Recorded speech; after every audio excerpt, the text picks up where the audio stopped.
நிகழ்ச்சியின் அடுத்த நிகழ்வாக நமக்கு இன்று சிறப்பு விருந்தினராக கலந்து கொண்டு இன்று சிறப்பிக்க இருக்கும் இறை சாதனை மார்க்கத்தின் இறைமதன் ஐயா அவர்கள் உடல் ஆரோக்கியத்தின் அவசியம் என்ன என்பதை பற்றி சிறப்பான விளக்கம் அளிக்க கற்றுக் கொண்டிருக்கிறார்கள். ஒவ்வொரு நாளும் ஒவ்வொரு கருத்துக்களையும் சிந்தனைகளையும் உள்வாங்கி வாழ்க்கையில் நாம் அனைவரும் சிறப்பாக வாழ வேண்டும், உடல் ஆரோக்கியம் பெற வேண்டும் என்ற நோக்கத்தில் அனைத்து ஆசான்களும் நமக்கு சிறப்பாக வகுப்படுத்தி வருகிறார்கள்.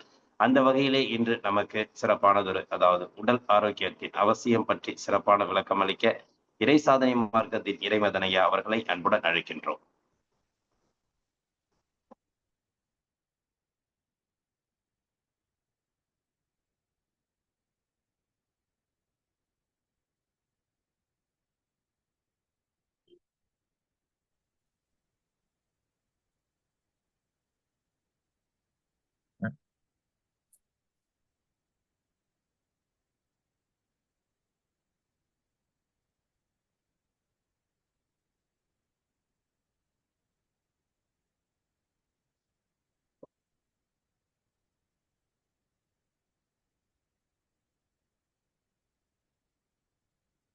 வாழ்க வளம்.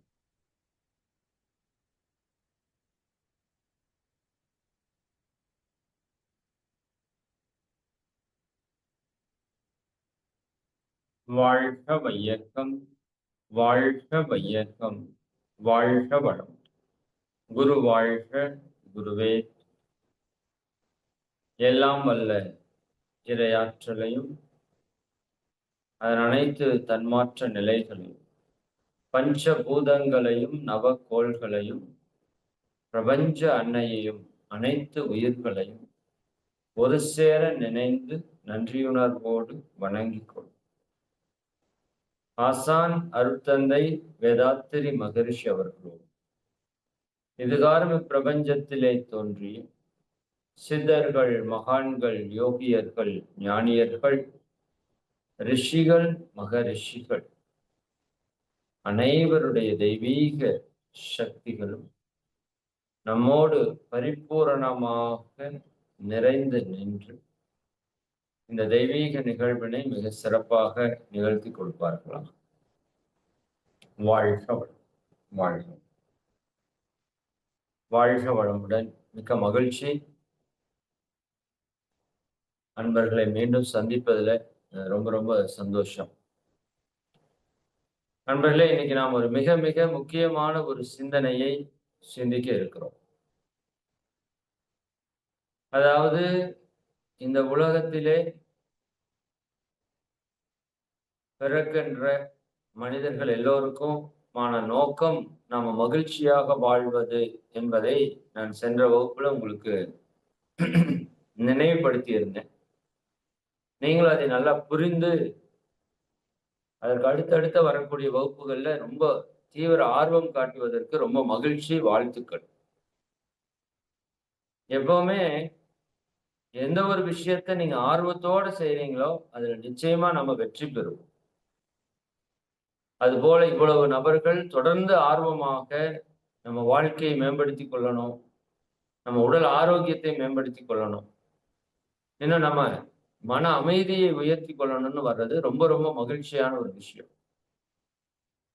சரி, அந்த விதத்துல நாம மகிழ்ச்சியா வாழ்றதுக்கு விரும்புறோம். பட் மகிழ்ச்சியா வாழ்றதுக்கு என்ன தேவை என்பது நமக்கு பெரிதாக தெரியல. இந்த சமுதாயம் நமக்கு என்ன சொல்லி கொடுத்திருக்குது அப்படின்னா, மகிழ்ச்சியாக வாழ்வதற்கு பணத்தை நீ பெருக்கிக்கொள், பொருளாதாரத்துல நீ உயர்ந்தினா நீ மகிழ்ச்சியா வாழ்ந்துடலாம் அப்படிங்கிறது தான் இன்றைய சமுதாயம் நமக்கு சொல்லக்கூடிய ஒரு செய்தி. அப்ப எல்லாரும் பொருளை பெருக்கிறதுக்கு ஓடுறோம் ஓடுறோம் ஓடுறோம். காலையில் எந்திரிச்சு நல்லா சாப்பிடக்கூட முடியாம, சரிங்களா, நல்லா தூங்கக்கூட முடியாம நிறைய பேர் வேலைக்காக ஓடுறோம். எதற்காக? பொருளை ஈட்டுவதற்காக. ஏன் பொருள் ஈட்டுறதுக்கு அவ்வளவு முக்கியத்துவம் கொடுக்குறோம்? ஒரு நாளைக்கு 12 மணி நேரம் வேலை செய்யறதுக்கு நம்ம தயாரா இருக்கிறோம், செய்யறோம். குறைஞ்சது 8 மணி நேரத்துல இருந்து 12 மணி நேரம் வேலை செய்யணும். அப்ப ஏன் இவ்வளவு நேரம்? அவ்வளவு நேரம் செஞ்சா பொருள் ஈட்ட முடியும். இப்ப நிறைய பொருள் ஈட்டினா நம்ம மகிழ்ச்சியா வாழலாம்னு நம்புறோம், சரிங்களா? ஆனால் உண்மை என்ன? நீங்கள் ஈட்டுகிற பொருளுக்கும் உங்களுடைய மகிழ்ச்சிக்கும் சம்பந்தமே கிடையாது. இதான் ஞானிகள் சொல்ற உண்மை. அப்படின்னா ஞானிகள் எல்லாம் பேரின்பத்தில் இருந்தார்கள் இல்லையா? அந்த இன்பத்தினுடைய உச்ச நிலையில இருந்தாங்க. பட் அவங்ககிட்ட பொருள் இல்ல. எந்த ஞானியாவது மிகப்பெரிய கோடீஸ்வரரா இருந்திருக்காரான்னு பாருங்க. சரியா? அப்ப என்ன நம்ம புரிந்து கொள்ளணும்னா, பொருள் அதுக்குன்னு நான் வேண்டான்னு சொல்லல. பொருள் இல்லாருக்கு இவ்வுலகம் இல்லை. அதை பற்றி இந்த வகுப்பில் நம்ம பின்னாடி பேசப் போறோம். பொருளை பெருக்குவது எப்படி? நினைத்ததை அடைவது எப்படி? எந்த பொருளை நினைத்தாலும் நம்மால் அடைய முடியும். ஏன்னா நம் மனதிற்கு அவ்வளவு சக்தி இருக்கிறது, வலிமை இருக்கிறது. அலாவுதீன் அற்புத விளக்கில வரக்கூடிய பூதம் உங்க ஒவ்வொருவருடைய மனம். நம்முடைய மனதிற்கு அவ்வளவு சக்தி இருக்குது. பட் அந்த பூதத்தை சரியா பயன்படுத்த தெரியலைன்னா, அந்த பூதம் நம்மளையே சாப்பிடும். இப்ப அப்படித்தான் நம்ம வாழ்க்கை போயிட்டு இருக்கு. சரி, அது ஒரு பக்கம். மனம் பற்றிய ஒரு மாபெரும் ரகசியத்தை பின்னாடி பார்க்க போறோம். இந்த மனம் நினைத்தால் எதை வேணா உங்ககிட்ட கொண்டாந்து சேர்க்கும். அப்ப பணம், பொருள் என்பது இதற்கு ஒரு பெரிய விஷயம் கிடையாது. பட் நீங்க புரிந்து கொள்ள வேண்டியது என்னன்னா, பொருள் நிச்சயமாக நம்ம வாழ்க்கைக்கு தேவை. பட் பொருளை மட்டுமே வைத்துக்கொண்டு நாம் மகிழ்ச்சியாக வாழ முடியாது. நீங்க முதல் புரிஞ்சுக்கணும். ஃபர்ஸ்ட் விஷயம் அது. ரொம்ப நீங்க ஆழமா புரியணும். பொருளை மட்டுமே வைத்துக்கொண்டு நாம் மகிழ்ச்சியாக வாழ முடியாது. இப்ப பொருளை கடந்து சில விஷயங்கள் நமக்கு தேவை. அதுல முதன்மையா இருக்கிற விஷயம் உடல் ஆரோக்கியம். நீங்க நல்லா சிந்தனைக்கு எடுக்கணும். இந்த உரை சிந்தனை உரை. இந்த உரைக்கு பேர் என்ன? சிந்தனை உரை. அப்ப இந்த சிந்தனை உரையை எடுத்துக்கொண்டு நீங்க சிந்திக்கணும். மகரிஷி சொல்லுவாங்க, சொல்லால் மட்டும் நம்பாதே. இங்க யாரு சொல்றதையும் நம்பாதீங்க. காலை சக்கரத்துலதான். சரியா? நீங்க சுயமா எடுத்து சிந்திச்சு பாருங்க. சுயமாய் சிந்தித்தே தெளிவாய் அப்படின்னு மகரிஷி சொல்லுவாங்க. நான் சொல்றேனே நீங்க நம்ப வேண்டாம். நான் சொல்ற விஷயத்த நீங்க சிந்தனைக்கு எடுத்து சிந்திச்சு பாருங்க. அது உண்மையா இருந்தா ஏத்துக்கோங்க, இல்லாட்டி தூக்கி போட்டுருங்க. அவ்வளவுதான் விஷயம். யாரு சொன்னாலும் அப்படித்தான். நீங்க சுயமா சிந்திச்சாதான் அந்த உண்மை புரிஞ்சு கொள்ள முடியும். இப்ப மகரிஷி என்ன சொல்றாங்க? ஔவையார் என்ன சொல்றாங்க? பல மகான்கள் என்ன சொல்றாங்க? இந்த உடம்பினை முன்னம் இழுக்கென்று இருந்தேன். இந்த உடம்ப முதல்ல, என்னடா இந்த உடம்பு எப்ப பார்த்தாலும் நோயே வந்துருது, பிரச்சனையாயிருது. இதை வச்சிருக்கிறதே பெரும்பாடு. உடம்பினை முன்னம் இழுக்கென்று இருந்தேன். உடம்பினுக்குள்ளே ஒரு பொருள் கண்டேன். அப்புறம் அவர் ரியலைஸ் பண்றாரு, இந்த உடம்புக்குள்ள யார் இருக்கிறா? இறைவனே இந்த உடம்புக்குள்ளதான் இருக்கிறான். இந்த உடலுக்குள்ள இருக்கானா இல்லையா? சரிங்களா? உங்க ஹார்ட் இயங்குது, யார் இயக்குறா? நம்ம லங்ஸ் இயங்குது, யார் இயக்குறா? சாப்பிடுற சாப்பாடு 7 தாதுவா மாறுது.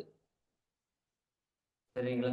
எப்படி மாறுது? நீங்க சாப்பிடுற உணவு ரசமாக, ரத்தமாக, சதையாக, கொழுப்பாக, எலும்பாக, மஜ்ஜையாக, வித்து சக்தியாக, வித்திலிருந்து உயிர் அணுக்களாக, உயிர் அணுக்களிலிருந்து ஆற்றலாக, ஆற்றலே மனமாக, மனமே குணமாக, அனைத்துமாக மாறுது. நாம் உட்கார்ந்து யாராவது மாத்துறோமா? கிடையாது. அப்ப உண்ணுகின்ற உணவு 7 தாதுவாக மாற்றுவது இறை செயல். இதுவரைக்கும் எந்த உலகத்துல எந்த கொம்பனாலையும் பண்ணவே முடியல, முடியாது. அடிச்சு சொல்றேன். ஒரு இட்லிய ரத்தமா மாத்துறதுக்கு உலகத்துல யாராலையும் முடியாது. எத்தனை விஞ்ஞானிகள், சயின்டிஸ்ட், உலகத்தின் தலை சிறந்த அறிஞர்களையும் கூப்பிட்டு வந்தீங்கன்னா, ஒரு இட்லியை கொடுத்து இந்த பக்கம் ரசமா, ரத்தமா மாத்துங்கன்னா முடியாது. அது இறை செயல். இறை ஆற்றல் எங்க இருக்கு? நமக்குள்ள இருக்கு. இறைவன் எங்க இருக்கிறான்? எங்கும் இருக்கிறான்னு சொல்றோம் இல்லையா? அப்ப உங்களுக்குள்ள இருப்பானா மாட்டானா? நிச்சயமா இருப்பான். உங்க உடலுக்குள்ள இருப்பானா மாட்டானா? கண்டிப்பா இருப்பான். அவனின்றி ஓரணுவும் அசையாது. அப்படித்தானே படிக்கிறோம். அப்ப உடம்பினை முன்னம் இழுக்கண்டிருந்தேன். உடம்பினுக்குள்ளே ஒரு பொருள் கண்டேன். உடம்பினில் உத்தமன் கோவில் கொண்டான் என்று உடம்பினை யானிருந்து ஓம்புகின்றேனேன்னு சொல்றார் திருமூலர்.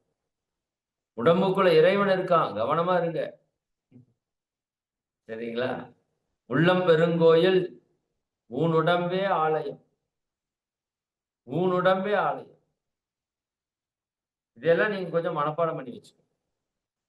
வள்ளற் பிரானார்க்கு வாய் கோபுர வாசல், தெள்ளத் தெளிந்தார்க்கு ஜீவனே சிவலிங்கம். சிவலிங்கம் வேற எங்கேயும் இல்லை, உங்க ஜீவனுக்குள்ள இருக்குது.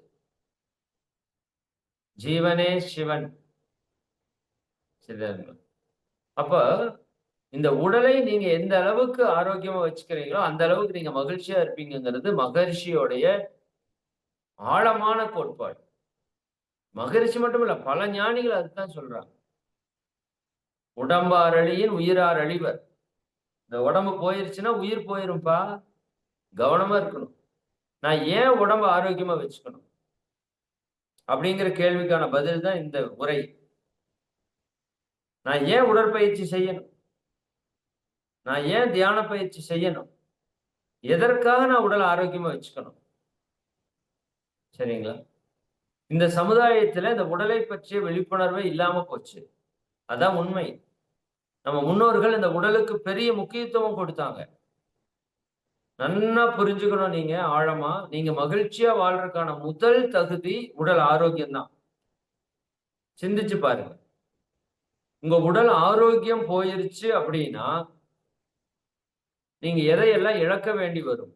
ஒரு க்ஷணம் சிந்திச்சு பாருங்களேன். உடல் ஆரோக்கியம் இல்லை, எதையெல்லாம் இழக்க வேண்டி வரும்?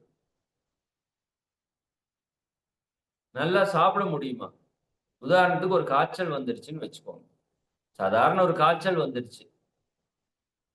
சரியா? 100 டிகிரி உடம்புல சூடு இருக்குது. இப்போ ஒரு லட்டு கொண்டாந்து உங்களுக்கு கொடுக்குறாங்க. திருப்பதியில செஞ்ச லட்டை கொண்டாந்து கொடுக்குறாங்க. இப்ப லட்டு இனிக்குமா? இது ஒண்ணு புரிஞ்சா நீங்க உடல் ஆரோக்கியத்துக்கு எவ்வளவு முக்கியத்துவம் கொடுக்கணும்னு தெரிஞ்சுக்குவீங்க. இந்த ஒரே கான்செப்ட் புரியுங்க. மற்றது எதுவும் பெருசா புரிய வேண்டாம். திருப்பதி லட்டை கொண்டாந்து கொடுக்குறாங்க. இப்ப கொடுத்தா சந்தோஷமா இருக்குது. இதே உங்க உடல்ல காய்ச்சல் வந்தப்ப கொடுத்தா அந்த லட்டு கசக்குது. இவ்வளவுதான் விஷயம். அப்ப திருப்பதி லட்டுல சந்தோஷமோ துக்கமோ தீர்மானிக்கப்படுறது இல்ல. உங்க உடல்ல தீர்மானிக்கப்படுது. இந்த உடல் ஆரோக்கியமா இருந்தா இந்த லட்டு மகிழ்ச்சியை கொடுக்குது. இந்த உடம்பு கெட்டிருந்தா இந்த லட்டு துக்கத்தை கொடுக்குது.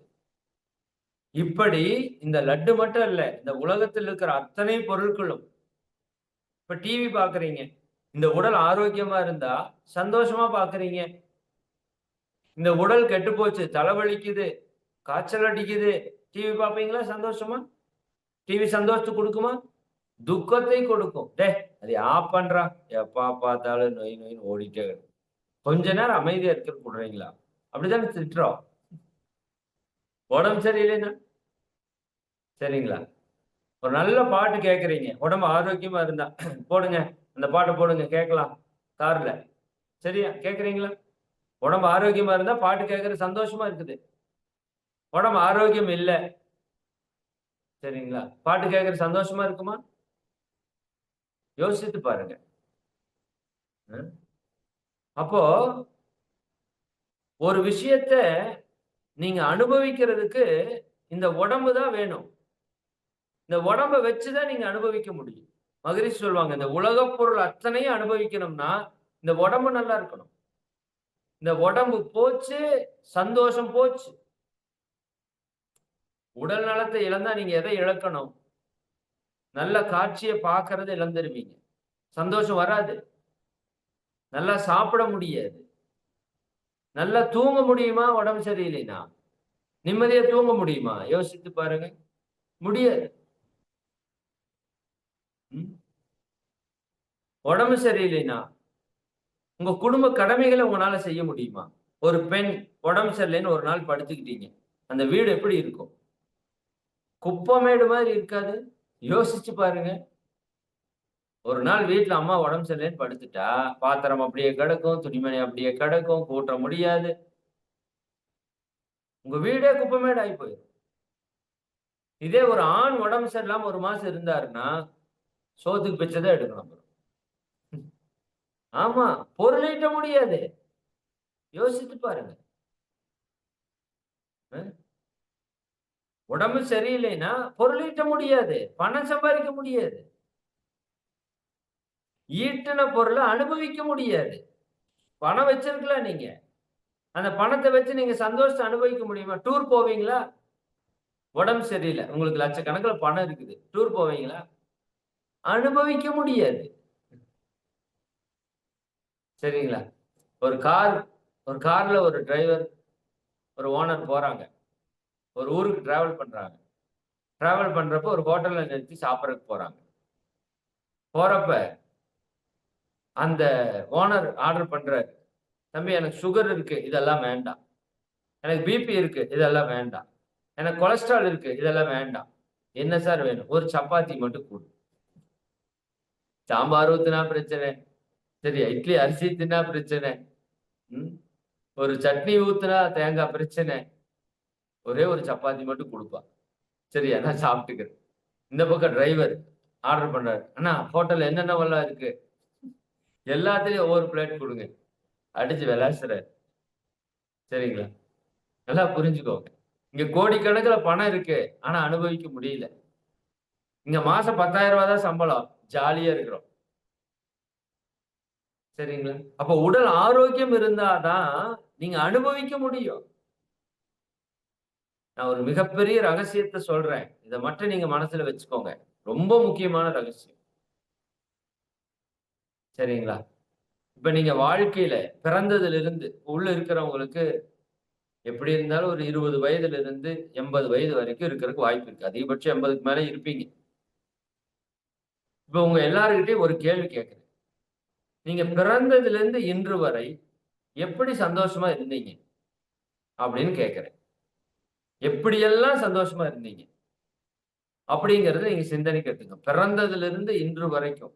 எனக்கு 40 வருஷம் ஆச்சு. இந்த 40 வருஷமா நான் எப்படியெல்லாம் சந்தோஷமா இருந்திருக்கிறேன்னா, ஒரு 6 விஷயம் தான். அப்படின்னு உங்களால நம்ப முடியுதா? உங்களுக்கு 100 வயசு இருந்தாலும் பரவால்ல. 80 வயசு இருந்தாலும் பரவால்ல. நீங்க ஒரு 6 விஷயத்தால மட்டும் தான் சந்தோஷமா இருந்தீங்க.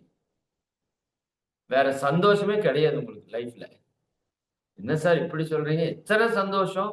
6 விஷயம் தான். நான் சொல்றது உண்மையான்னு செக் பண்ணுங்க.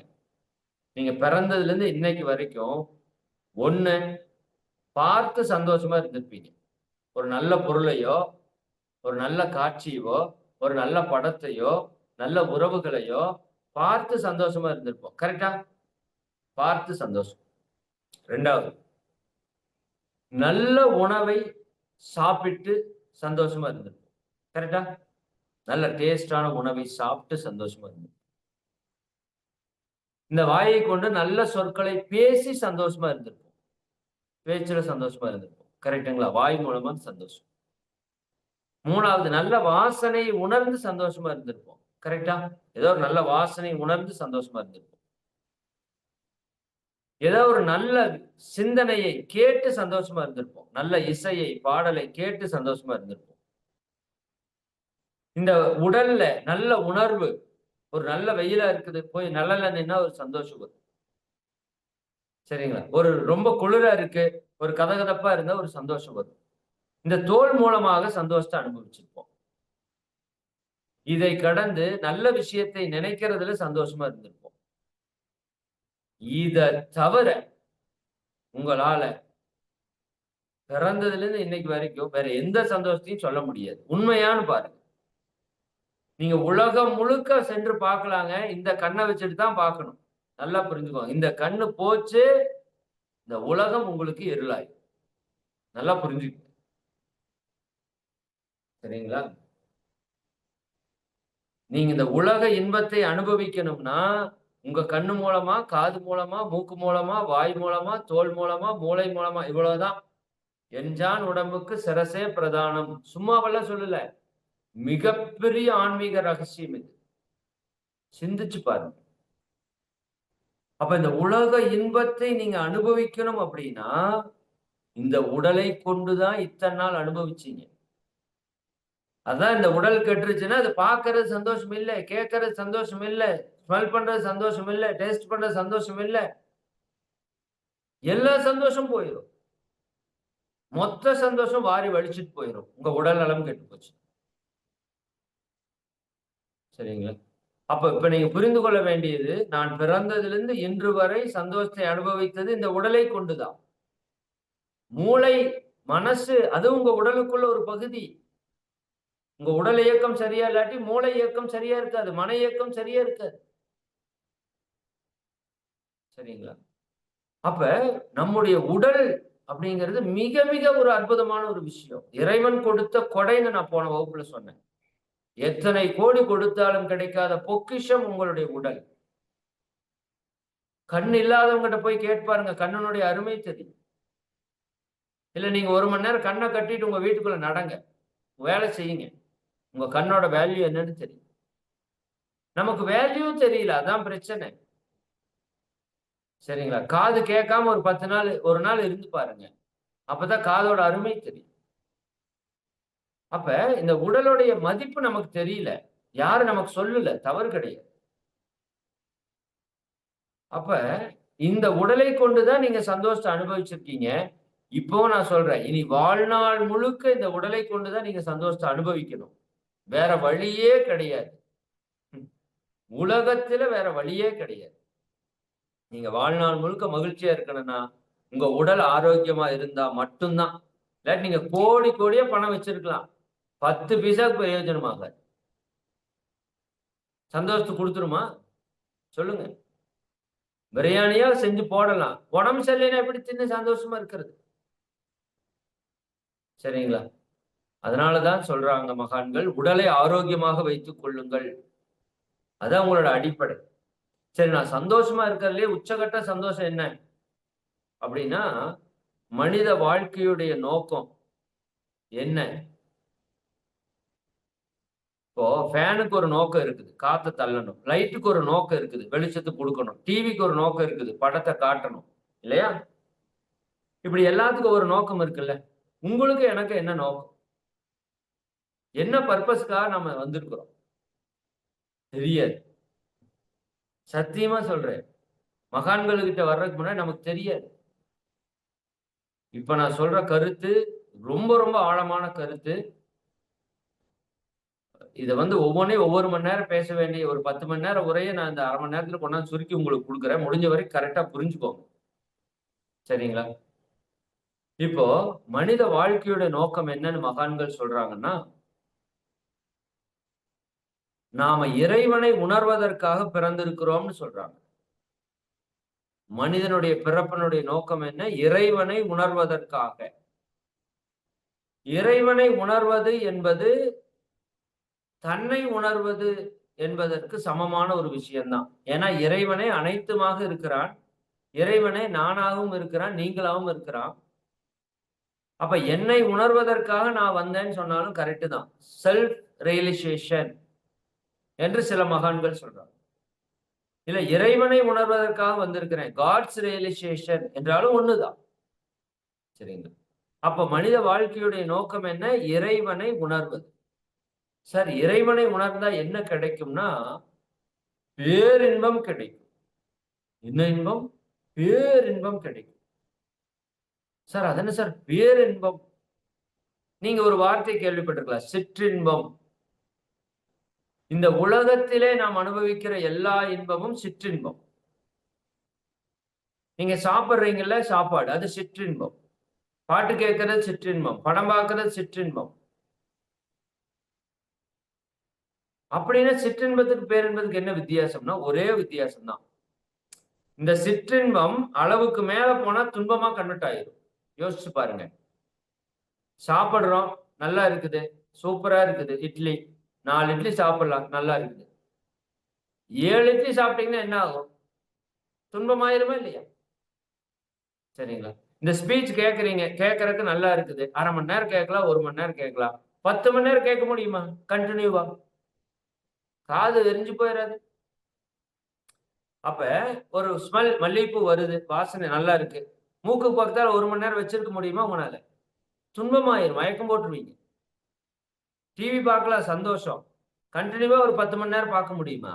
கண்ணெல்லாம் எரிஞ்சு போயிடாது. அப்ப எந்த இன்பம் அளவுக்கு மேல போனா துன்பமா மாறுதோ அதுக்கு பேர் சிற்றின்பம். எழுதிக்கோங்க, நோட் பண்ணிக்கோங்க. எந்த இன்பம் அளவுக்கு மேல போனா துன்பமா மாறுதோ அதுக்கு பேர் சிற்றின்பம். அப்ப இந்த உலகத்துல நீங்க அனுபவிக்கிற எல்லா இன்பமும் சிற்றின்பம், இன்க்ளூடிங் செக்ஸ், பாலுணர்வு முதல் கொண்டு. அதுவே ஒரு அளவுதான். அளவுக்கு மேல போனா அது துன்பமா மாறி.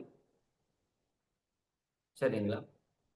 அப்ப இன்னொரு இன்பம் இருக்காமா. அந்த இன்பம் பேரின்பம். அது என்ன அளவுல நீங்க மீறி போனாலும் இன்பம், இன்பம், இன்பம், இன்பம். அந்த இன்பத்தினுடைய தன்மை மாறவே மாறாம ஒரு இன்பம் இருக்கு. ஓஷோ ஒரு இடத்துல சொல்றாங்க. இப்ப நீங்க பாலுணர்வுல அனுபவிக்கிற ஒரு இன்பம் இருக்குல்ல, அதுதான் உலக இன்பத்திலே உச்ச இன்பம். அதுக்கு மேல உலக இன்பத்தில உச்ச இன்பம் இல்ல. அது போல கோடி மடங்கு இன்பம் இருந்தா எப்படி இருக்குமோ, அதுதான் இறை இன்பம். அதுதான் பேரின்பம்னு சொல்றாங்க. மகான்கள் சொல்றாங்க. அப்ப நாம இங்க உலகத்துல அனுபவிக்கிற மாதிரி கோடி மடங்கு இன்பம் ஒண்ணு இருக்கு. அத நாம இன்னும் அனுபவிக்கல. மகான்கள் தான் அதை அனுபவிச்சிருக்காங்க. அதை அனுபவிக்கிறதுக்கு தான் நம்ம வந்திருக்கிறோம். நல்லா புரிஞ்சுக்கணும். அதான் அரிது அரிது மானிடராய் பிறத்தல் அரிதுன்னு சொன்னது சும்மா இல்ல. சும்மா ஏதோ வார்த்தைக்காக போட்டது அல்ல. அரிது அரிது மானிடராய் பிறத்தல் அரிது. இந்த மனித பிறவி கிடைக்கிறது அரிதிலும் அரிது. சரிங்களா? அப்பேற்பட்ட பிறப்பு நமக்கு கிடைச்சிருக்கு. இந்த பிறப்போட வேல்யூ நமக்கு தெரியல. அதனினும் அரிது. இந்த மனித பிறவியா பிறந்ததை விட அரிது. இன்னொன்னு என்ன? கூன், குருடு, செவிடு, பேடு நீங்கி பிறத்தல் அரிது. அதாவது கண்ணு, காது, மூக்கு, வாய், உடம்பெல்லாம் கரெக்டா பிறக்கிறது பெரிய அரிதான விஷயம்ப்பா. ஏன்? இந்த புலன்கள் இருந்தாதான் நீ என்ன நோக்கத்துக்கு வந்தையோ அதை நீ அடைய முடியும். இப்ப காது இல்ல. செல்வத்துள் செல்வம் செவிச்செல்வம். அச்செல்வம் செல்வத்தில் எல்லாம் தலை. செவிடா போச்சுன்னா என்ன பண்ணுவீங்க? அந்த அறிவை பெற முடியாது. ஞானத்தை பெற முடியாது. இந்த உடலை கொண்டுதான் நீங்க ஞானத்தை பெறுகிறீர்கள். மகிழ்ச்சியை அனுபவிக்கிறீங்க. சந்தோஷத்தை உணர்றீங்க. அப்ப கூன், குருடு, செவிடு, பேடு நீங்கி பிறத்தல் அரிது. அதனினும் அரிது ஞானமும் கல்வியும் நயத்தல் அரிது. அதான் இப்ப நீங்க பண்ணிட்டு இருக்கீங்க. இப்ப நீங்க கற்றுக்கொண்டிருக்கிறது மிகப்பெரிய கல்வி, வாழ்க்கை கல்வி, ஞான கல்வி, யோக கல்வி. இது இந்த உலகத்துல கிடைக்காம போச்சு. அதனாலதான் இன்னைக்கு மக்கள் இவ்வளவு நோய், இவ்வளவு துன்பம், இவ்வளவு பிரச்சனை. ஏன்? இந்த கல்வி கிடைக்கல. இந்த ஞானம் என்ற அறிவு பொக்கிஷம் கிடைக்கல. இப்ப காலை சக்கரம் நமக்கு வாரி வாரி கொடுத்துட்டு இருக்கு. பிடிச்சுக்கோங்க. ஞானமும் கல்வியும் நயத்தல் அரிது. அதனினும் அரிது தானமும் தவமும் செய்தல். அதனினும் அரிது தானமும் தவமும் செய்தல். தானம் பண்ணணும். நம்மால முடிஞ்சதை மத்தவங்களுக்கு கொடுக்கணும். காசு பணம் மட்டும் இல்ல. இப்ப நான் அறிவை கொடுத்துட்டு இருக்கிறோம். காலை சக்கரத்துல என்ன கொடுக்கிறோம்?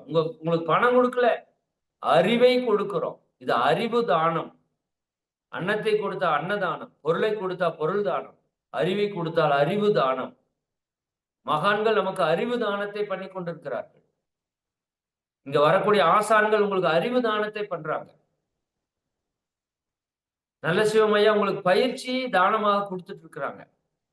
பல மகான்கள் யோகிகள் கொடுத்த விஷயத்தை தானமா கொடுக்குறாங்க. தானம் செய்யணும். அதற்கும் மேல விஷயம் என்ன? தவம் செய்ய வேண்டும். இந்த தவத்துக்கு மிகப்பெரிய வலிமை இருக்கிறது. அதை பற்றி அடுத்த வகுப்புல உங்களுக்கு சிந்தனை கொடுத்து ஒரு தவத்தை சொல்லி கொடுக்க போறோம். சரிங்களா? தவம் செய்வதுதான் இருக்கிறதுலே உயர்ந்த விஷயம். தானமும் தவமும் செய்தல் அரிது. அதுக்கு மேல அரித ஒண்ணும் சொல்லல அவையார். அரிது அரிது மானிடராய் பிறத்தல் அரிது அதனினும் அரிது கூன், குருடு, செவிடு, பேடு நீங்கி பிறத்தல் அதனினும் அரிது ஞானமும் கல்வியும் நயத்தல் அதனினும் அரிது தானமும் தவமும் செய்தல். தவம் செய்யறதுக்கு மேல ஒண்ணுமே அரிதே கிடையாது. தானமும் தவமும் நீங்க செஞ்சுட்டா வானவர் நாடு வழி திறந்துடுமே. சொர்க்கம் ஓபன் ஆயிடுது. எங்கேயோ இல்ல, இங்கேயே. உங்க உடம்பு மனசு அமைதியா ஆரோக்கியமா சந்தோஷமா மகிழ்ச்சியா இருந்தா இந்த வாழ்ற இடமே சொர்க்கம். உங்க உடலும் மனதும் துக்கப்பட்டு துன்பப்பட்டிருந்தா வாழ்ற இடமே நரகம். சொர்க்கம் நரகம் என்று ஒரு இடம் இல்லை. சரிங்களா? உங்க உடலும் மனசு அமைதியா இருந்தா இந்த வாழ்க்கையே சொர்க்கம். உங்க உடலும் மனசு கெட்டு போச்சுன்னா இந்த வாழ்க்கையே நரகம். சரிங்களா?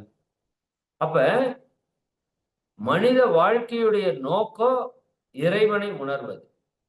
அதுக்கு தான் நாம இங்க வந்திருக்கிறோம். அதை முதல்ல நீங்க புரிஞ்சுக்கணும். சரிங்களா? அதுக்கு ஒரு பெரிய கான்செப்ட் விளக்கணும். நான் சிம்பிளா சொல்லிடுறேன். அப்படி இறைவனை உணரும் போது நாம் அடைகிற இன்பம் பேரின்பம். அப்ப பேரின்பத்தை பெறுவதற்கு வந்திருக்கிறோம். அதை அடையிறதுக்கு எது தடையா இருக்குது அப்படின்னா, நம்மிடம் இருக்கின்ற பாவ புண்ணிய பதிவுகள். மகான்கள் சொல்றாங்க. அந்த பாவ புண்ணிய பதிவுகள்ல இருந்து நம்ம விடுபடணும்னா, அதற்குத்தான் இந்த யோக பயிற்சிகள். சரிங்களா? குறிப்பா தியானம். தானமும் தவமும் தான் செய்தல் அரிது. தவம் எல்லாருக்கும் கிடைக்காது. தவமும் தவமுடையார்க்கே. நீங்க எல்லாம் மிகப்பெரிய புண்ணியசாலிகள்னு ஏன் சொன்னோம்? இப்ப தவம் எல்லாம் நீங்க கத்துக்க போறீங்க. சரிங்களா? தவம் செய்வார் தன் கர்மம் செய்வார்னு சொல்றார் வள்ளுவர். தவம் தான் உலகத்தின் மிகச் சிறந்த செயல் என்று பாரதியார் சொல்றார். எய்த விரும்பியதை எய்தலாம். செய்க தவம் செய்க தவம். தவம் செய்தால் நன்னெஞ்சே, எய்த விரும்பியதை எய்தலாம். அப்ப நீங்க தவம் பண்ணணும். அதற்கு எது நல்லா இருக்கணும்? இது நல்லா இருக்கணும். இத வச்சுட்டா இப்படி உட்கார்ந்து 20 நிமிஷம் தவம். ஐயோ கை வலிக்குது, ஐயோ கால் வலிக்குது, எனக்கு கால் புடிச்சுக்கிச்சு, முதுகெல்லாம் வலிக்குது. சரியா? எப்படி தவம் பண்றது? தவம் பண்ணிதான் இறையுணர்வை பெறணும். வேற வழியெல்லாம் கிடையாது. ஜீபூம்பா போட்டெல்லாம் வராது. கடந்து உள்ளே சென்றால் இறைவனை காணலாம். கடவுள் கடவுள் டைவ் இன், அதான் டிவைன். கோ டீப், அதான் காட். அப்ப கடந்து உள்ளே சென்றால் கடவுளை காணலாம். அப்ப கடவுளை காணுவதுதான் நம்ம வாழ்க்கையோட நோக்கம். அப்ப அதற்கு என்ன பண்ணணும்? தவம் செய்ய வேண்டும். தவம் செய்யணும்னா உங்க உடம்பு ஆரோக்கியமா இருக்கணும். அதைத்தான் சொல்றதுக்கு தான் வந்தேன். இப்ப தவத்தை பற்றி நான் பேசுறதுக்கு வரல. உங்க உடல் ஆரோக்கியத்தை பத்தி பேசிட்டு இருக்கிறோம். உடம்பார் அழியின் உயிரார் அழிவர். நல்லா எழுதி வச்சுக்கோங்க. உடம்பு போச்சுன்னா உயிர் போயிரும். அப்புறம் ஐயோ நாள் வராது, அம்மா நாள் வராது. உங்க உடல் ஆரோக்கியமா இருந்தா தான் உங்க உயிர் உங்க உடம்புல நிலைச்சிருக்கும். இல்லாட்டி உயிர் டாட்டா காட்டிட்டு போயிரும். உண்மையா இல்லையா? நான் உயிரோடு இருக்கணும், நீண்ட நாள் இருக்கணும். எப்படி இருப்ப? உடம்பு நல்லா இருந்தா தான் உயிர் உங்க உடம்புல இருக்கும். உடம்பு கெடுத்தீங்கன்னா உயிர் டாட்டா காட்டிட்டு போயிரும். ஆமா. உடம்பார் அழியின் உயிரார் அழிவர். செத்து போயிருவ. நீண்ட நாள் வாழ முடியாது. எதுக்கு நீண்ட நாள் வாழணும்? நம்ம இறைவனை உணர்வதற்கு வந்திருக்கிறோம். அந்த பர்பஸ் அடையிறதுக்கு நீங்க நீண்ட நாள் வாழணும். நடுவுல பொசுக்குன்னு செத்து போயிட்டீங்கன்னா வந்த நோக்கம் வீணா போயிடும். எதுக்கு பிறந்தீங்கன்னா அந்த பிறப்பே வீணா போயிடும். இப்போ உடம்பார் அழியின் உயிரார் அழிவர். அடுத்தது சொல்றாரு பாருங்க திருமூலர். அதான் ரொம்ப முக்கியம். திடம்பட மெஞ்ஞானம் சேரவும் மாட்டார். இறைவனை உணர்வதற்காக வந்திருக்கமில்ல, அந்த மெஞ்ஞானத்தை அவனால் அடையவும் முடியாது. எப்ப? உடம்பார் அழியின். இந்த உடம்பு போச்சுன்னா இந்த உலக இன்பத்தை மட்டும் அனுபவிக்க முடியாம போகாது. நீங்க வந்த நோக்கமே அனுபவிக்க முடியாம போயிடும். உடம்பார் அழியின் உயிரார் அழிவர். திடம்பட மெஞ்ஞானம் சேரவும் மாட்டார். இறைவனை உணர்றதுக்காக வந்த வீணா போச்சு இந்த பிறவி. சரிங்களா? எப்பேற்பட்ட பிறப்பு, மனித பிறப்பு. யோசித்து பாருங்க. உடம்பை வளர்க்கும் உபாயம் அறிந்தே உடம்பை வளர்த்தேன் உயிர் வளர்த்தேனேன்னு சொல்றாரு. இப்ப உடம்பை ஏன் நல்லா வச்சுக்கணும்னு புரியுதா உங்களுக்கு? சரிங்களா? இந்த உடம்பு தான் உங்களுக்கான சொத்து. இறைவன் கொடுத்த மிகப்பெரிய சொத்து. இதை நல்லா வச்சுக்கோங்க. தயவு செய்து இதை கெடுக்காதீங்க. நீங்க நல்லா வச்சுக்காட்டி கூட பரவாயில்ல, கெடுக்க மட்டும் செய்யாதீங்க. அகிலாமா ஒரு அட்டவணையை பக்காவா கொடுத்துருக்காங்க. எப்படி சாப்பிடணும், எப்படி தூங்கணும். சரிங்களா? எல்லா ஆசிரியரும் சொல்றாங்கல்ல. இலக்கிய வாணனையா சொல்லியிருப்பாங்க. சரியா? இன்னும் நிறைய பேரு காய்கறி மருத்துவத்துல பேசுவாங்க. நிறைய பேசுவாங்க. அப்ப உங்க உடலை ஆரோக்கியப்படுத்துறது தான் இந்த 48 நாளோட மிக முக்கியமான நோக்கம். உடல் ஆரோக்கியம் ஆயிருச்சுன்னா உடலுக்குள்ளதான் உங்க மனசு இருக்கு. அது அமைதி ஆயிரும். இதை நான் சொல்லல, விவேகானந்தர் சொல்றாரு. நல்ல உடலில் இருந்து கெட்ட சிந்தனை வராது. நல்ல மனசுல பதிய வச்சுக்கோ. நல்ல உடலில் இருந்து கெட்ட சிந்தனை வராது. சார் இப்படி சொல்றீங்க. சரி, உதாரணத்துக்கு நான் கேட்கிறேன். இப்ப உங்க வீட்டுக்காரர் சாயங்காலம் வேலை முடிச்சுட்டு வர்றாரு. நீங்க சோஃபாவுக்கு வந்து டிவி பார்த்துட்டு இருக்கீங்க. ஒரு 7 மணிக்குள்ள வர்றாரு. வந்தனே கொஞ்சம் தலைவலியா இருக்குமா, கொஞ்சம் டீ வைமான்னு சொல்றாருன்னு வச்சுக்கோங்க. நீங்க ஆரோக்கியமா இருந்தீங்கன்னா என்ன பண்ணுவீங்க? எந்திரிச்சு போய் கடகடன்னு ஒரு டீயை போட்டு இந்தாங்க குடிங்க, வேற ஏதாவது வேணுமா அப்படின்னு கேட்பீங்க. கேட்பீங்களா மாட்டீங்களா? ரைட். இதே உங்களுக்கு ஒரே தலைவலி, தலைவலி. அப்படியே படுத்து கிடக்குறீங்க. வீட்டுக்காரர் உள்ள வர்றாரு. ஏம்மா கொஞ்சம் டயர்டா இருக்கு, ஒரு டீ வைம்மான்னு சொன்னா, உங்க ரியாக்ஷன் எப்படி இருக்கும்? ஏங்க நானே தலைவலியில படுத்து கிடக்குறேன். வேணா போய் வச்சு குடி போ. அப்படிதானே சொல்றீங்க? நல்லா பாருங்க. உங்க உறவுகள் அங்க கெட்டு போகுது. உங்களுக்கு கெட்ட குணம் வருது. கோபம் வருதா இல்லையா? உடம்பு கெட்டு போச்சுன்னா கோபம் வரும். உடல் ஆரோக்கியமா இருக்கவனுக்கு கோபம் வராது. விவேகானந்தர் சொல்றார். நான் சொல்லல. உங்க உடம்பு நல்லா இருந்தா உங்களுக்கு கோபம் வராது. நீங்க ஆரோக்கியமா இருக்கிறவங்கள பாருங்க, கோபம் வர மாட்டாங்க அதிகமா. டென்ஷன் ஆக மாட்டாங்க. பொறாம வராது. பயம் வராது. கவலை வராது. உடல் ஆரோக்கியமா இருந்தாலே கெட்டது வராது. அப்ப உடல் ஆரோக்கியம் கெட்டு போச்சுன்னா பயம் வரும். உங்க வாழ்க்கை மேல உங்களுக்கே ஒரு பயம் வரும். ஒரு நோய் வந்துருச்சுன்னா பயம் வரும். சரிங்களா? அப்ப ரொம்ப கவனமா இருங்க. நான் ஒரு ஒரு உதாரணம் ஆழமா சொல்றேன். நல்லா புரிஞ்சுக்கோங்க. இந்த உடலை நீங்க ஆரோக்கியமா வச்சுக்கலைன்னா, இப்போ ஒரு ஃபேன் உங்க வீட்ல ஓடுது. இப்ப கொஞ்ச நாளா ஓடல. போய் ரெடி பண்ணி பார்த்தீங்க, அப்பவும் ஓடல. சரிங்களா? இப்ப அந்த ஃபேன நீங்க என்ன பண்ணுவீங்க? என்ன பண்ணுவோம்? தூக்கி போட்டு வேற ஃபேன் வாங்கிக்குவோம். அவ்வளவுதானே. தூக்கி வேஸ்ட்ல போட்டுருவோம். குப்பையில போட்டுருவோம். அவ்வளவுதானே. இல்லாட்டி காய்லாங்கடைக்காரனுக்கு வர்றவனுக்கு போட்டுருவீங்க. ரூ. 50 ரூ. 30 குடுப்பான். அது வாங்கிக்குவீங்க. அவ்வளவுதானே. இப்போ நல்லா யோசிச்சு பாருங்க. 10 வருஷமா நம்ம வீட்ல ஓடுன ஃபேனு. அப்படின்னு சொல்லி யாராவது எடுத்து ஒரு இடத்துல வச்சு ஃப்ரேம் பண்ணி மாட்டி வச்சுக்குவீங்களா? எங்க வீட்ல 10 வருஷமா ஓடுன ஃபேனுன்னு. வைக்க மாட்டோம். ஓடுற வரைக்கும் ஃபேன் யூஸ் ஆகும். ஓட்டத்த நிறுத்துச்சுன்னா தூக்கி குப்பையில போட்டுருவோம். லைட் எரியிற வரைக்கும் யூஸ் பண்ணுவோம். நின்னு போச்சுன்னா தூக்கி குப்பையில போட்டுருவோம். நல்லா புரிஞ்சுக்கோங்க. இப்போ நீங்க இப்போ ஓடிட்டே இருக்கீங்க உங்க வீட்ல. சரிங்களா? இப்ப நீங்க ஒரு ஓட்டத்த நிறுத்தி ஒரு இடத்துல படுங்களேன். நம்ம உடம்பு கெட்டு போச்சு. இந்த உடம்பு எந்திரிச்சு ஓட மாட்டேங்குது. வேலை செய்ய மாட்டேங்குது. அப்படியே படுத்துருச்சுன்னு வச்சுக்கங்க. உதாரணத்துக்கு நெனச்சு பாருங்க. உங்க உடம்பு அப்படியே படுத்துருச்சு. அங்கேயே யூரின் போகுது, அங்கேயே மோஷன் போகுது. எந்திரிச்சு நடக்க முடியல உங்க உடம்பால. ஒண்ணும் இல்ல. ஜஸ்ட் உடம்பு படுத்துருச்சு. எந்திரிக்க முடியல. உடம்பு கெட்டு போச்சு. இப்ப எப்படி இருக்கும்? யோசிச்சு பாருங்க. இப்ப பார்க்கிறவங்களுக்கு எப்படி இருக்கும்? இது சீக்கிரம் செத்து தொலைஞ்சா ஆகாதா? நினைப்பாங்களா? மாட்டாங்க. 1 நாள் பார்ப்பாங்க, 2 நாள் பார்ப்பாங்க. வருஷக்கணக்குல உட்கார்ந்து பார்த்துட்டே இருப்பாங்க. சரி படுத்திருக்கிறவங்களுக்கு எப்படி இருக்கும்? இன்னும் 10 வருஷம் அப்படியே படுத்துக்கலாம்னா இருக்கும்? சீக்கிரம் உயிர எடுத்துரு இறைவா! இத என்னால அனுபவிக்க முடியல. ஏன்னா அந்த நாத்தம். சரிங்களா? நல்லா புரிஞ்சுக்கோங்க. நீங்க இயங்குற வரைக்கும் தான் உங்களுக்கு வேல்யூ. இயங்கலைன்னா உங்கள தூக்கி குப்பையில போட்டுருவாங்க.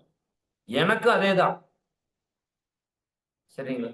ஃபேன் ஓடுற வரைக்கும் தான் வேல்யூ, லைட் எரியிற வரைக்கும் தான் வேல்யூ. நீங்க இயங்குற வரைக்கும் தான் வேல்யூ. இயங்கலைன்னா தூக்கி குப்பையில போட்டுருவாங்க.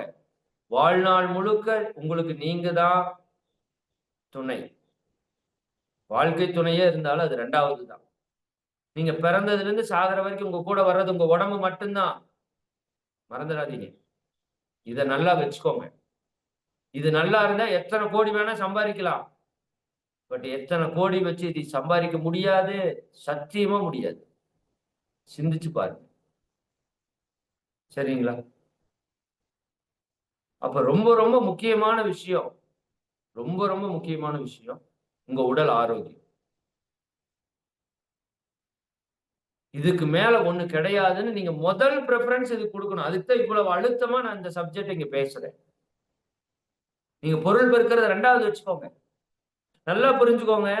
உடம்பு நல்லா இருந்தா நீங்க குடிக்கிற கூழ் கூட அமிர்தம் மாதிரி இருக்கும். உடம்பு கெட்டு போச்சுன்னா, நீங்க அமிர்தமே சாப்பிட்டாலும் அது விஷம் மாதிரி தான் இருக்கும். நல்லா புரிஞ்சுக்கணும் இந்த இடத்த.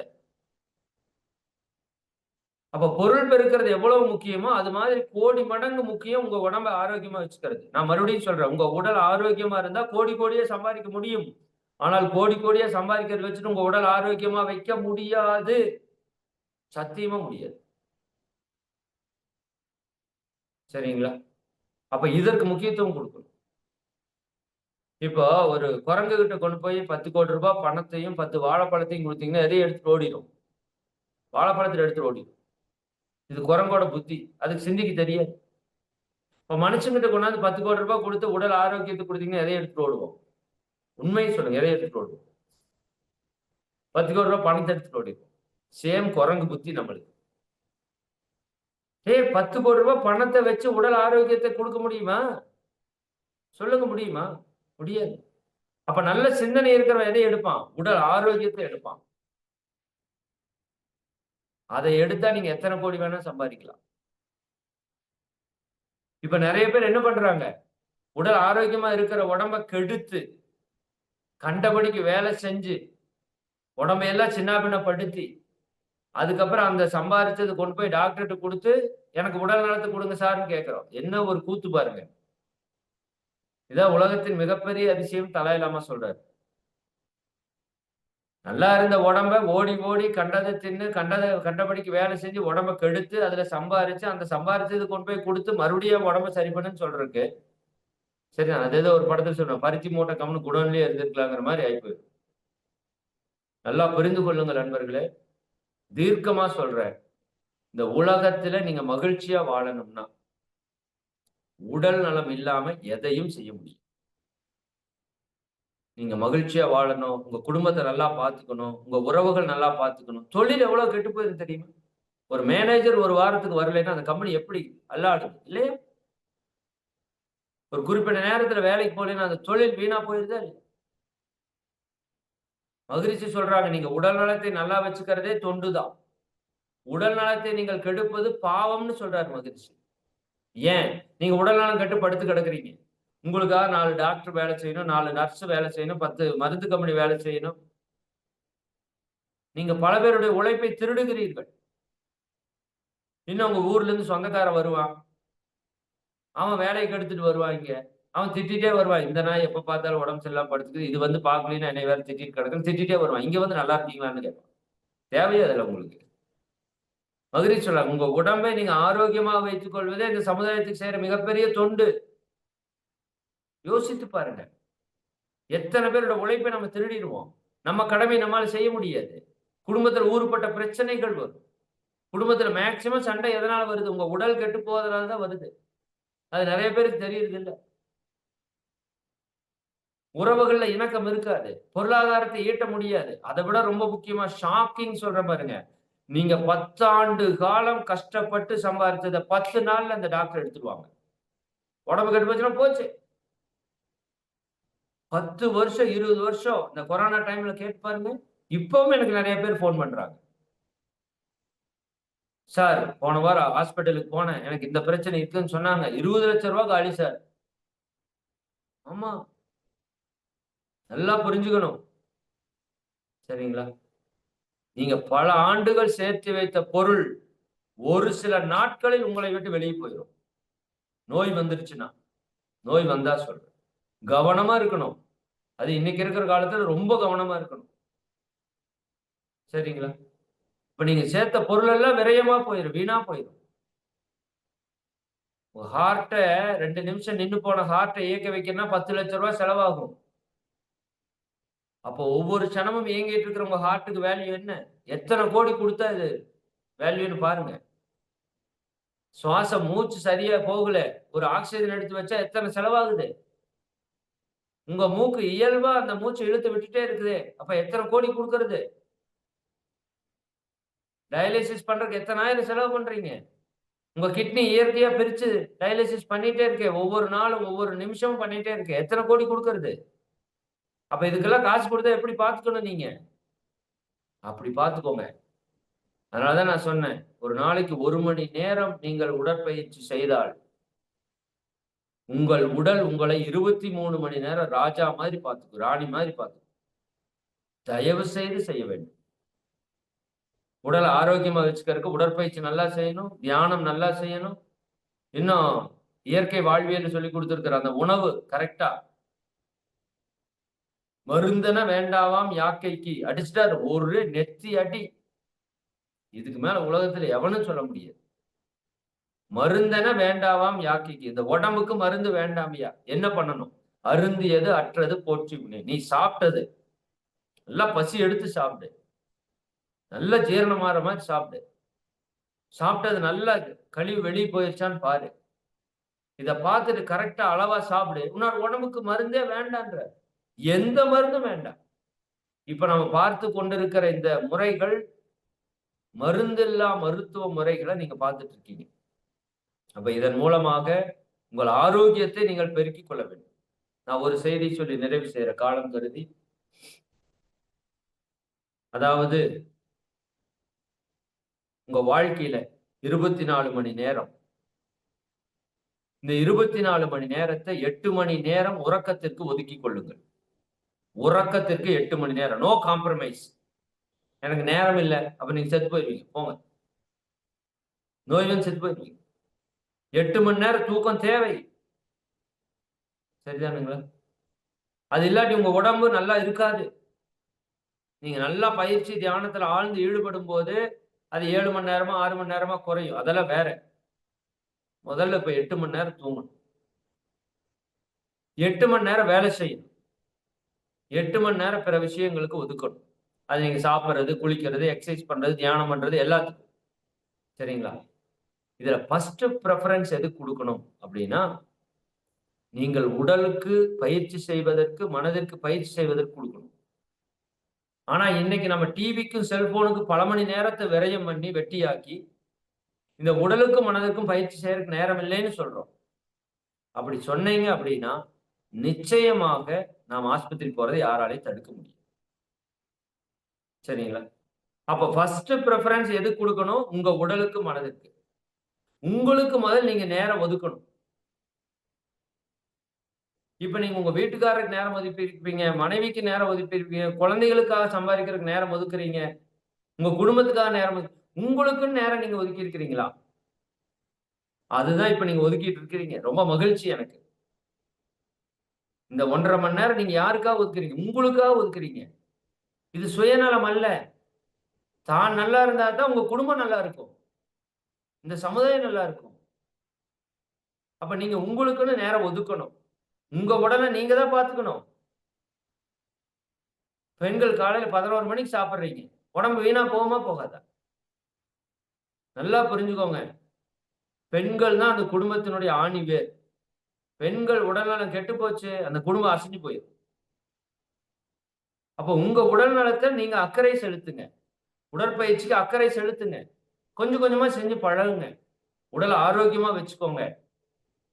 அதுதான் இந்த உலக இன்பத்தையும் உலகம் கடந்த இறை இன்பத்தையும் அனுபவிக்கிறதுக்கு ஒரே வழி என்று மகான்கள் சொல்றாங்க. நோயற்ற வாழ்வே குறைவற்ற செல்வம். சுவர் இல்லாமல் சித்திரம் வரைய முடியாது. உடம்பு இல்லாமல் நம்ம மகிழ்ச்சியா இருக்க முடியாது என்பதை புரிந்து கொண்டு உடல் ஆரோக்கியத்திற்கு முக்கியத்துவம் கொடுங்க. நான் இப்ப சொன்ன சிந்தனையை திரும்ப திரும்ப சிந்திச்சு பாருங்க. எந்த இடத்துலயும் உடல் நலத்தை கெடுப்பதற்கான சூழல் வந்துருச்சுன்னா ₹1,00,00,000 கொடுத்தாலும் செய்யாதீங்க. தூக்கி போட்டு வந்துருங்க. அது வேண்டாம். உடல் ஆரோக்கியம் முக்கியம் என்பதை புரிந்து கொண்டு இங்க சொல்லக்கூடிய யோக, தியான, வாழ்க்கை தத்துவ பயிற்சிகளை, இயற்கை வாழ்வியல் முறைகளை சிறப்பா கடைபிடிங்க. இந்த 48 நாள் உங்களுக்கு பரிபூர்ண உடல் நலம் வந்துடும். உடல் சரியாயிடுச்சுன்னா மனம், ஆன்மா எல்லாம் சரியாயிடும். சரிங்களா? ஓகே, மிக்க மகிழ்ச்சி. அனைவருக்கும் நன்றி. நீங்களும் உங்கள் அன்பு குடும்ப உறுப்பினர்கள் அனைவரும் உடல் நலம், நீலாயுள், நிறை செல்வம், உயர் புகழ், மெய்ஞானம் ஓங்கி இறை உணர்வு, அறநெறி, கல்வி, தனம், தானியம், இளமை, வலிவு, துணிவு, நன்மக்கட்பேர், அறிவில் உயர்ந்தோர் நட்பு, அன்புடைமை, அகத்தவம், அழகு, புகழ், மனித மதிப்புணர்ந்து ஒழுகும் பண்பு, பொறுமை எனும் பேறு 16 பெற்று பெருவாழ்வு வாழ்க. வாழ்க வளம், வாழ்க வளமுடன், வாழ்க. மிக்க மகிழ்ச்சி. அனைவருக்கும் நன்றி. வாழ்க வளம். நிறைவு செய்து கொள்ளலாம். நன்றிங்க ஐயா. சிறப்பு, சந்தோஷம். இன்றைய நிலையில் நமக்கு அற்புதமாக இறை சாதனை மார்க்கத்தின் இறைமதன் ஐயா அவர்கள் இன்றைய வகுப்பு அனைவருக்கும் நல்ல ஒரு புரிதலையும் நல்ல ஒரு வாழ்க்கை முறையும் அமைத்து தரும்படி சிறப்பான வாழ்க்கை நிகழ்வை ஏற்படுத்தி கொடுத்தார்கள். இந்த காலைச்சக்கரம் நிகழ்வில் இன்றைய நிகழ்வில் அற்புதமாக கலந்து கொண்டு நல்ல ஒரு சிந்தனைகளையும் அனைவருக்கும் ஒரு புரிதலையும் ஏற்படுத்தி சிறப்பித்து கொடுத்த இறை சாதனை மார்க்கத்தின் இறைமதன் ஐயா அவர்களுக்கு அனைவரின் சார்பாக நெஞ்சார்ந்த நன்றிகளையும் வாழ்த்துக்களையும் தெரிவித்துக் கொள்கிறோம். நன்றிங்க ஐயா. வாழ்க வளமுடன்.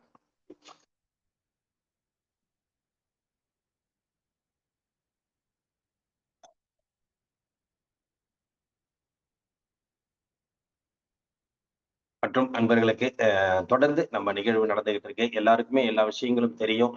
எல்லாருக்குமே பாத்தீங்கன்னாக்கா இன்னைக்கு ஐயாவோட கருத்துக்கள் வந்து உடல் ஆரோக்கியம் பற்றி இன்னைக்கு சிறப்பா உங்களுக்கு வகுப்பு கொடுத்தாங்க. உடல் ஆரோக்கியத்தின் அவசியம் என்ன என்பதை பற்றி ஒவ்வொரு விளக்கமும் நமக்கு இன்னைக்கு எல்லாருக்குமே முத்தாய்ப்பாக இருந்தது. இந்த வாழ்க்கை முறையில 48 நாட்கள் என்பது வந்து உங்களுக்கு சிறப்பான ஒரு வாழ்க்கையாக அமைவதற்காக தான் இந்த நாங்கள் முறையே இன்றைக்கு கடைபிடித்து இந்த 48 நாட்கள் நிகழ்வை சிறப்பாக நடத்தி கொண்டிருக்கிறோம். ஒரு தனி மனிதன் எந்த அளவுக்கு தன் ஆரோக்கியத்தை பெருக்கிக் கொள்ள வேண்டும் என்ற ஒரே நோக்கத்திற்காக இன்ற நிகழ்வு சிறப்பாக நிகழ்த்தி கொண்டிருக்கிறது. உங்களுடைய ஒவ்வொருவரும் தாங்களும் இணைந்து இந்த நிகழ்வில் சிறப்பித்துக் கொண்டிருக்கிறீர்கள். அனைவருக்கும் இந்த நேரத்திலே நன்றிகளையும் வாழ்த்துக்களையும் தெரிவித்துக் கொள்கிறோம். இந்த நிகழ்வு என்பது பாத்தீங்கன்னா ஒவ்வொரு காலகட்டத்திலும் இன்னைக்கு ஐயா சொன்ன மாதிரி எதையும் நம்ம வந்து முன்னெடுக்காமல் அலட்சியப்படுத்துவது ஒரு நோக்கமாக இல்லாமல் இந்த நிகழ்வை எல்லோரும் முதன்மையாக நிகழ்வாக கருதி இந்த நிகழ்வில் கலந்து கொண்டு சிறப்பித்தால் கண்டிப்பாக அந்த முத்தாய்ப்பான நிலைகளை நீங்க அடைய முடியும் என்பதை இந்த நேரத்திலே நாங்கள் தெரிவித்துக் கொள்கிறோம். இதைவிட ஒவ்வொரு நாளும் உங்களுக்கு சிறப்பான சிந்தனைகள், கருத்துக்கள், இயற்கை மருத்துவங்கள், பிராண சக்தியை உள்வாங்கக்கூடிய அற்புதமான நிகழ்வுகள் எல்லாமே இன்னும் காத்துக்கிட்டு இருக்கு. ஒவ்வொரு நாள் நிகழ்வும் இன்றைக்கு எப்படி உங்களுக்கு மனதை அதாவது எந்த அளவுக்கு உங்களது மனதை சிறப்பாக வைத்ததோ அதே போன்று ஒவ்வொரு நாளும் கருத்துக்களும், சிந்தனைகளும், வகுப்புகளும் உங்களை நல்ல ஒரு ஆற்றலையும், சக்தியையும், வாழ்க்கை முறையும் ஏற்படுத்தக்கூடிய நிகழ்வாக அமையும் என்பதில் உங்களுக்கு இந்த நேரத்தில் தெரிவித்துக் கொள்கிறோம். இந்த 48 நாள் நிகழ்வு நீங்கள் ஒவ்வொரு நாளும் கலந்து கொண்டு உங்களுக்கும் சரி, உங்களை சார்ந்தவர்களுக்கும் இந்த நிகழ்வுகள் ஒரு அருமையான, அற்புதமான நிகழ்வாக அமையும் என்பதில் எங்களுடைய அனைவருக்கும் இந்த நேரத்திலே நாங்கள் தெரிவித்துக் கொள்வதில் பெருமை அடைகிறோம். நன்றி. இந்த நிகழ்வு நமக்கு தொடர்ந்து சிறப்பாக நடத்தி கொண்டிருக்கும் ரோட்டரி மாவட்டம், ரோட்டரி இன்டர்நேஷனல் டிஸ்ட்ரிக்ட் ஜோன் 5ஐ சேர்ந்த அனைத்து மாவட்டங்களுக்கும், அதே போன்று அனைத்து மாவட்ட ஆளுநர் அவர்களுக்கும், இந்த நிகழ்விலே கலந்து நமக்கு சிறப்பித்துக் கொண்டிருக்கும் அனைத்து ஆசான்களுக்கும், இன்றைய நிகழ்வில் நமக்கு சிறப்பாக பயிற்சிகளையும் அளித்து சிறப்பித்த ஆசான் நல்லசிவம் ஐயா அவர்களுக்கும், உடல் ஆரோக்கியத்தின் அவசியம் பற்றி நமக்கு சிறப்பாக வகுப்படுத்தி சிறப்பித்துக் கொடுத்த இறை சாதனை மார்க்கத்தின் இறைமந்தன் ஐயா அவர்களுக்கும், நிகழ்ச்சியிலே கலந்து கொண்டு சிறப்பித்துக் கொண்டிருக்கும் அனைத்து நல்லுள்ளங்களுக்கும் இந்த காலை வேளையிலே நன்றிகளையும் வாழ்த்துக்களையும் தெரிவித்துக் கொண்டு இன்றைய நிகழ்வை இத்துடன் நிறைவு செய்து மீண்டும் நாளை காலை நல்லதொரு நிகழ்வில் சந்திப்போம் என்று நன்றி கூறி விடைபெறுகிறோம். நன்றி, வணக்கம். வாழ்க வையகம், வாழ்க வையகம், வாழ்க வளமுடன். நன்றி. வாழ்க வளமுடன்.